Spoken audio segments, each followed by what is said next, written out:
So I'm gonna go try out these clubs. I want to show you. what it looks like. I'm gonna go to the driving range. There they are. See this little tiny bag.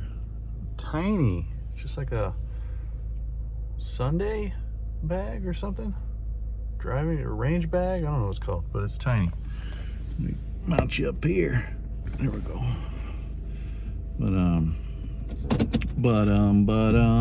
I say that a lot. Anyway, so I'm gonna drive out to the range. I want to try out these clubs. I don't know why I have like a weird mental block about going to the driving range. I don't know if it's because I'm going alone and I need that body double, you know, to go do things. Obviously I don't need it because I'm going now, but it's been multiple days where I've been like, I should go to the range, and then I don't go. Find an excuse to not go, you know, whatever. If anybody knows anything about ADHD, who potentially has ADHD and has known for a long time, I didn't find out until a couple of years ago, and went to the doctor and she was like, yep.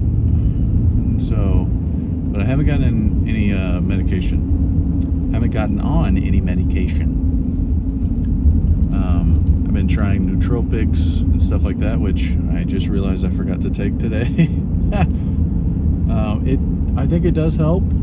I've talked to a couple people that I know who, you know, I've made a post on Instagram and they're like, oh yeah, I've got that too. And then we kind of like bonded over it a little bit, and you know, they're like, well, what do you take? I'd like to get off of my prescription medication and whatever. And I'm like, well, I mean, I ain't no doctor, so maybe you shouldn't listen to me. But if you're wanting to, you know, try something different, try to get off of the drugs or whatever,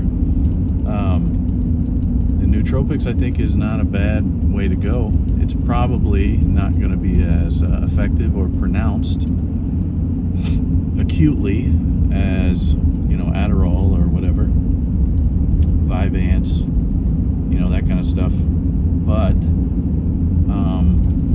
it does help.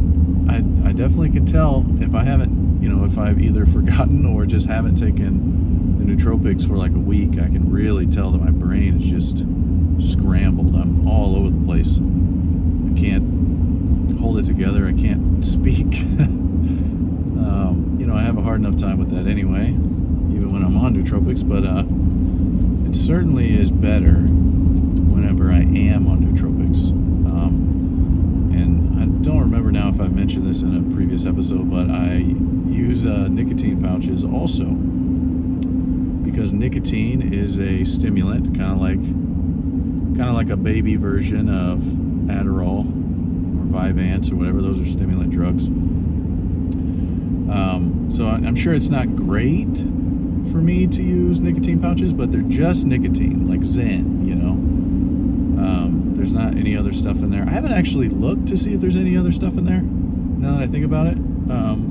But as far as I know, they're just nicotine pouches, right? Wow. I just realized I forgot to mention, man, yeah, see, I gotta take my nootropics. I was talking about body doubling. So body doubling is something that has been really effective for me as an ADHD human. Well, that's a weird way to say that. I have ADHD and I am a human. But the body doubling thing is where you just have somebody with you in whatever you're doing, and for some reason that's enough of a reason for you to do that thing that you've been wanting to do. Whereas if it was just left up to you, you know, whatever that thing is that you want to do, like, you know, switching out the, you know, my last video, switching out the light fixture. I've been thinking about doing that for months and haven't done it. But Nicole was there at Menards with me, and we bought the fixtures, and just the fact that I knew that she would be there with me, almost T-boned somebody. Not funny. Since I knew that she would be there to support me in that thing or whatever, then I just did it. And, not without a lot of curse words and doing it the hard way. That's kind of my MO, I guess. But yeah, I did it. So that's cool. I like that I did it. And we did both of them in the hallway, so that's cool. But yeah, body doubling. So if you have ADHD or you have ADHD characteristics or tendencies or whatever, and if you have that weird like paralysis where you're like, man, I really want to do this thing, but you just sit there and think about it all day instead of doing it, just find a buddy to be your little body double. Just be like, hey, I don't need you to do anything, just stand next to me. And that's enough. That's enough. It works. Works for me anyway. I can't say it's going to work for you. That's another thing I was just talking to Nicole about, like on these videos.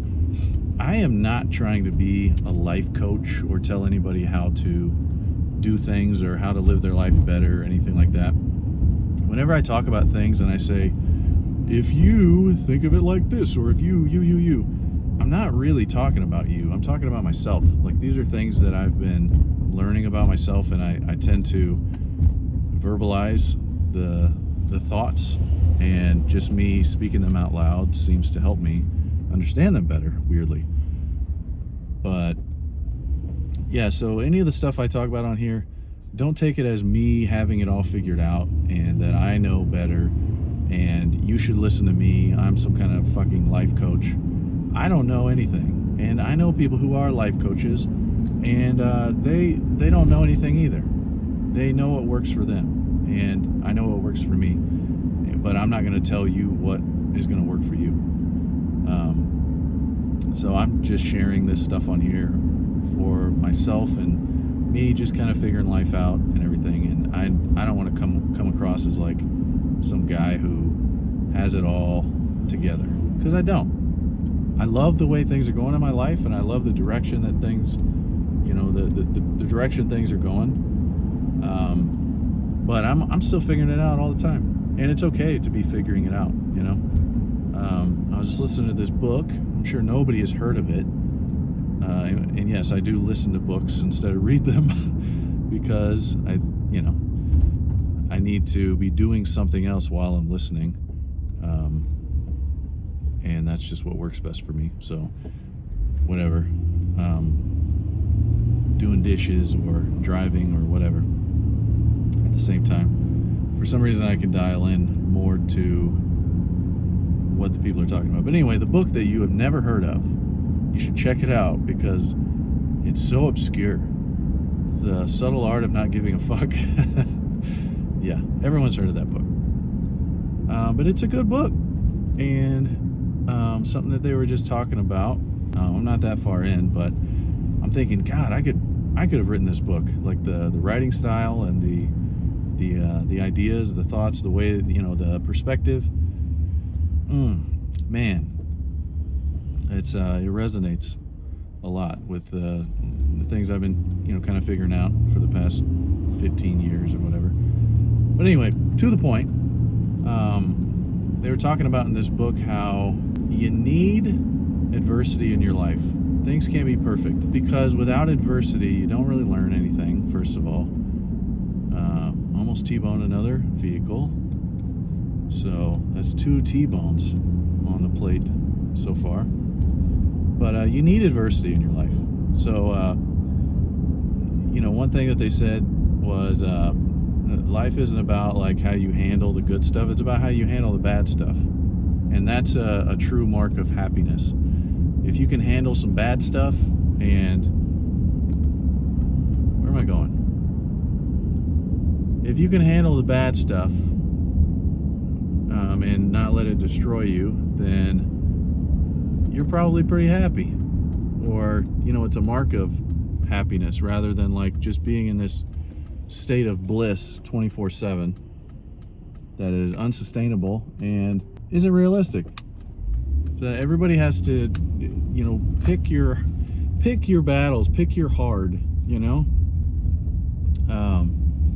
and again, I'm not telling you this, I'm telling myself, because I think it's important to pick your challenges, pick your hard, and be able to handle things well whenever they're not ideal, when things aren't going in an idealized kind of way, you know.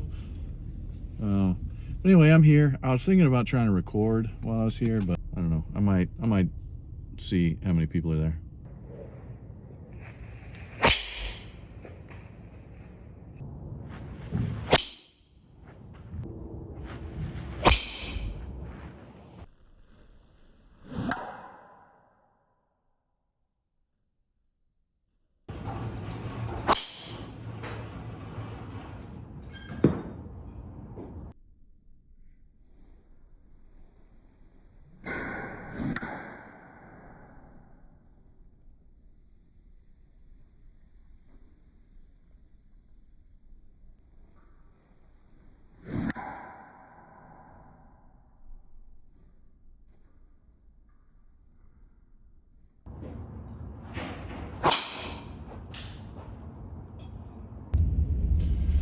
All right, success.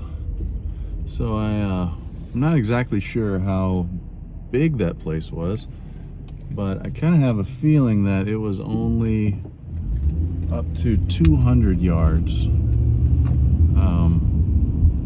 because I was with the driver. It's my first time hitting with that driver. It is loud. It sounded like a damn gunshot going off when I was hitting it. Of course I mishit some of them, and you know, whatever, but get a little light going. Yeah, I was smoking them over that net, so that's not going to be a range that I can take my driver to, because I'm going to be losing a bunch of their balls, which isn't very nice. I mean, I was using a 5 iron. I was using a 5 iron and hitting them to the net, hitting the net with it. So yeah, I think it's about 200. With the other clubs, I was surprisingly not so bad. The problem though is if I was actually out playing a round of golf, I can't every single time hit them straight, you know? And that's just, you know, muscle memory and whatever. I need to work on just being a little bit more consistent, of course. I'm not probably going to be playing a lot of rounds of golf, like real golf, you know, for, you know, 4 or 5 months probably, I can imagine. So I can take the safe route and go do the simulator and the old top tracer, just so I can't lose my balls. Because whenever I go out and play a real round of golf, I tend to lose a handful of balls every time. I am still garbage at putting. The physics of putting, I feel like I understand them, but then whenever I actually putt, I obviously don't. I don't understand the physics of putting. I understand that like a ball will roll downhill, right? And you'll have a harder time rolling up a hill. And if something slopes to the left, then your ball's gonna roll to the left. Like, I get all of that, but just like the feel of it, the touch, I don't have that at all with putting. So, you know, if I was gonna pour a bunch of energy into this and get lessons and, you know, whatever, I could get better, faster, but I can just do what I always do, try to learn it on my own, see how far that takes me. Man, like I said, if I could 3-putt every hole, I'd be fine with that. I'd be totally fine. If I could 2-putt, I'd be ecstatic. So I can never ask for more than that, you know. Just use the lights from the other cars to light me up. Overall, pretty happy with the way I was striking the ball, especially with the old driver. The very first one that I went up there and hit the very first one, and I wasn't even really trying to hit it really hard. I was just thinking about like the whip action, you know, the snap. I wasn't swinging that hard, but the very first one I hit over the net. that was a good omen, I guess, for the rest of the bucket of balls. I recorded a little bit, so I'll throw that in. Need to go to the gym probably, even though I'm a little bit. It's weird how just swinging a golf club as hard as you can will make you tired. I'm a little sweaty. I didn't even do a family size. I just did like a large. I definitely would still be there hitting if I got the family size, because it was like double the amount of balls from the one size smaller. But anyway, probably gonna go to the gym. Speaking of that, I just did chest with Nicole, and my chest is sore as heck. I was really feeling it when I was swinging that driver. So I don't know what I'll do tonight. I need to make like a little plan of what I'm going to be doing. Like, even if I skip days or whatever, I need to like, even like a checklist of like, or like scratching off, you know, for the week or something. So I know what the next set of muscles, you know, I'm supposed to be working out. So like, you know, if I'm going to do chest one day, then it's like, okay, you did chest, mark that out. The next thing that you're supposed to do is, I don't know, arms or something. Arms and legs, you know. Then do that and mark it out. But don't just skip around, you know. Make sure that I have like a, okay, go ahead. I was trying to tell them to go, and they're trying to tell me to go, and they're flashing their lights, and I turned on my windshield wipers.